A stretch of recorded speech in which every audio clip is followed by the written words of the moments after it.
Yo'q. Munisa Rizayevaniki ekan. Ya kalla qo'yma, oti Munis bo'lsa Munisa Rizayevaniki bo'laveradi. Men bildimki surishtirib, viloyatlarda fillarlar ko'p ekan. Munisa Rizayevaniki ekan. Va hech qaysi intervyusida aytmagan Munis meniki deb. Yur so'raymiz. Ha, Munisa Rizayeva to'yda. Ish boshqaruvchisidan so'raymiz. Yur. Munisa Rizayevaniki bo'lmasa Real Madrid eng zo'ri deysanmi? Ha, yur, yur. Assalomu alaykum. Munis savdo markaziga xush kelibsiz. Aka, sizdan bitta narsa so'ramoqchi edik. Mana shu sharoitni qara. Hozir to'xtab tur, aka, bir minut. Aka, Munisa Rizayeva kelib turibdi-mi? Yo, nima qilib bu yerda? Ha, boshlig'ilar bo'lgandagi keladi-da.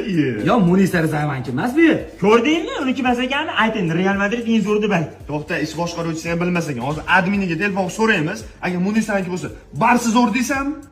Mana aka aytib beraman uni. Davay, aytaman. Xo'p, aka, rahmat, rahmat. Ha? Uniki emas ekanmi?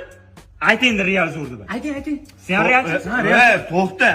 Admini ham bilmas ekan bizneslar haqida. Hozir o'zidan so'rab kelaman. Tavob ko'rsa nima ekan? Real kuchliligini.